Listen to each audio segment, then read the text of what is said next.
Hey everyone! Today we're diving into one of the most fascinating business stories in luxury goods, Rolex. And here's the thing that blows my mind. Rolex doesn't need to advertise like other brands. They don't have massive sales. They don't discount. Yet somehow there are waiting lists years long for their watches, and people are willing to pay double, sometimes triple, the retail price just to get their hands on one. So how does a company that makes watches, something your phone does for free, build a business worth an estimated $10 billion? How do they create such insane demand that authorized dealers have secret waiting lists and gray market dealers are making millions? Today, we are breaking down the Rolex business model, their brilliant marketing psychology, and the controversial practices that have both customers and critics talking. If you're into business strategy, luxury brands, or just want to understand how desire is manufactured, you're going to love this. And hey, if you do enjoy this deep dive, hit that subscribe button. We're building a community that loves unpacking how successful businesses really work, and I've got more content like this coming your way. Alright, let's get into it. First, let's talk about how Rolex became Rolex. The company was founded in 1905 by Hans Wilsdorf in London. But here's what's genius. From day one, Wilsdorf understood something crucial. He wasn't selling watches. He was selling precision, reliability, and status. In 1926, Rolex created the Oyster, the world's first waterproof wristwatch. They didn't just announce it. They had a swimmer cross the English Channel wearing it. That's not marketing. That's proof. In 1953, their watches went to the top of Mount Everest with Edmund Hillary. In 1960, a Rolex went to the deepest point in the ocean, the Mariana Trench. See the pattern? Rolex attached themselves to human achievement. They weren't just on people's wrists, they were part of history. This is what we call brand elevation, and Rolex mastered it before most companies even understood the concept. But here's the really smart part. Rolex became a non-profit in the 1940s. Now, before you think they're a charity, understand what this means. The Hans Wilsdorf Foundation owns Rolex, and while it does charitable work, it also means Rolex doesn't have shareholders demanding quarterly profits. They can play the long game. They can focus on brand value over short-term gains. This structure is absolutely crucial to understanding their strategy. They're not pressured to maximize production or chase trends. They can maintain scarcity, invest heavily in quality, and make decisions that might hurt this year's numbers but strengthen the brand for decades. Now let's talk about the elephant in the room. You can't actually buy a Rolex. Well, you can, but not easily. And this is completely intentional. Rolex produces approximately 1 million watches per year. That sounds like a lot, right?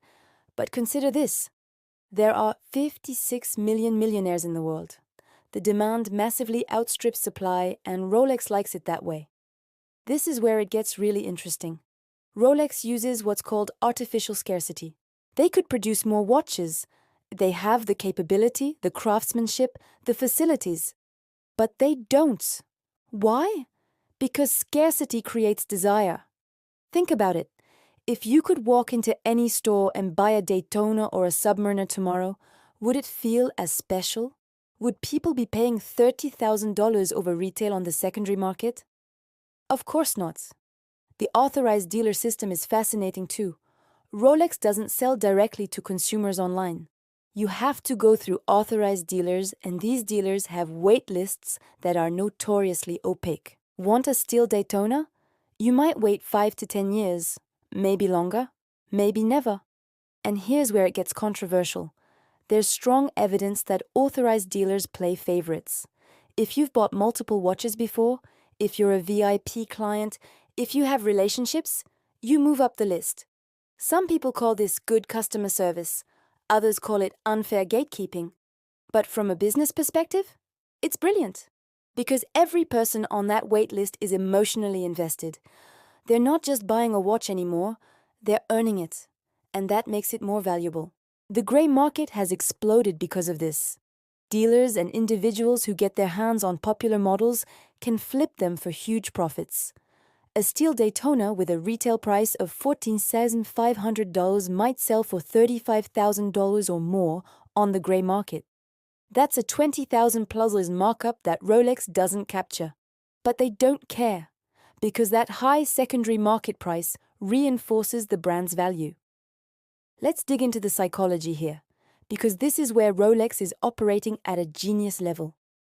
First, social signaling. A Rolex isn't just a watch, it's a statement. It says, "I've made it." It's recognizable. Your Apple Watch might have more features, but it doesn't have the same cultural weight. Rolex has positioned itself as the ultimate symbol of success, and that's worth more than any complication or feature. Second, timeless design. Rolex designs barely change. The Submariner has looked essentially the same since 1953. The Datejust since 1945. This isn't laziness, it's strategy. When designs don't date, watches don't go out of style. That Rolex from 1970 is still cool today. Try saying that about most products. Third, the investment narrative. Rolex has successfully positioned their watches as investments, and to be fair, certain models have appreciated dramatically. But here's the truth.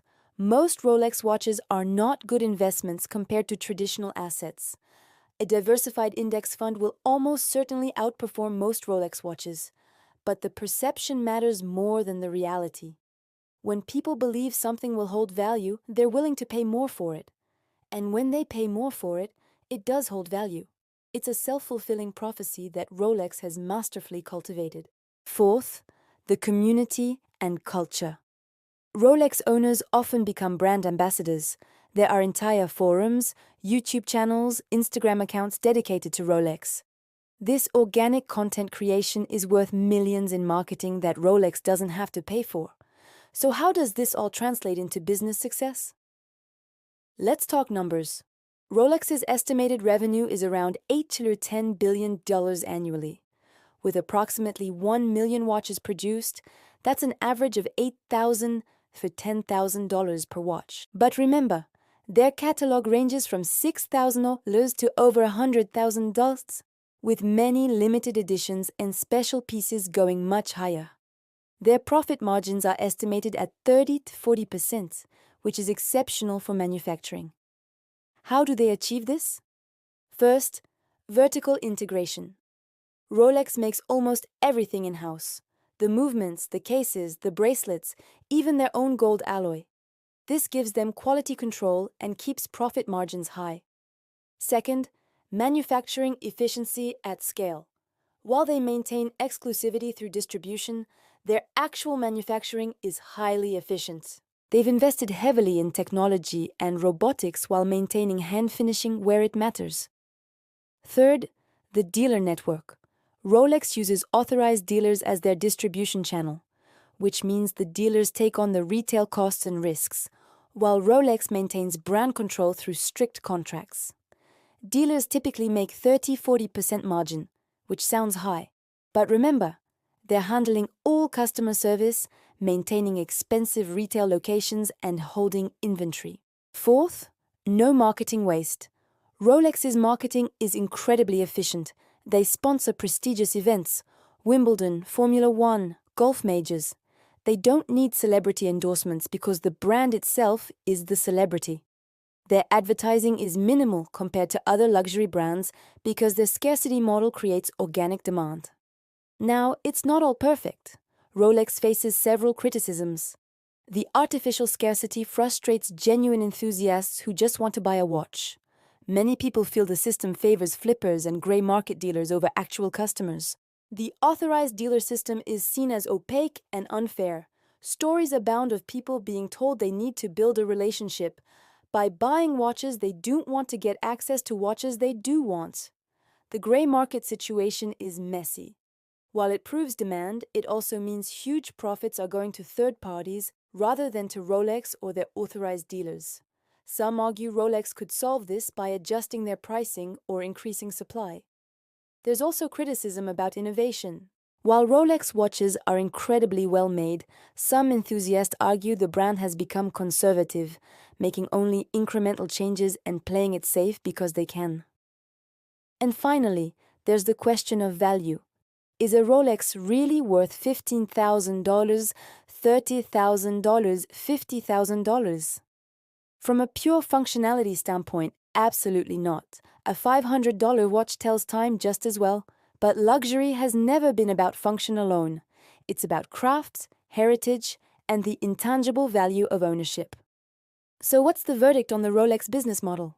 From a business perspective, it's absolutely brilliant. They've created a luxury brand with pricing power, incredible margins, and demand that far exceeds supply. They've built a product that people see as an investment, a status symbol, and a piece of horological history all at once.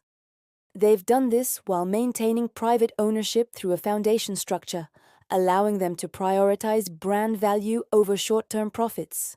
They've mastered the psychology of desire, understanding that scarcity creates value and exclusivity drives demand. But is it perfect? No. The system frustrates customers, creates ethical gray areas, and arguably prioritizes mystique over accessibility. Here's my take. Rolex has built one of the most successful luxury business models in history. Whether you think their watches are worth the price is personal. Whether you think their business practices are fair is debatable. But whether they've created extraordinary value and demand, that's undeniable. The real lesson here isn't about watches. It's about how brands create perceived value, how scarcity drives desire, and how thinking long-term can build empires that transcend the products themselves. If you found this breakdown valuable, I'd love for you to subscribe to the channel. We're building a community that digs deep into business models, luxury brands, and the strategies behind successful companies. Hit that subscribe button, turn on notifications, and drop a comment below. What luxury brand should we analyze next? Ferrari? Hermès? Louis Vuitton? Thanks for watching. And remember, whether you're building a brand, a product, or just trying to understand how successful businesses work, the principles remain the same. Create genuine value, understand human psychology, and play the long game. This is Business Explained.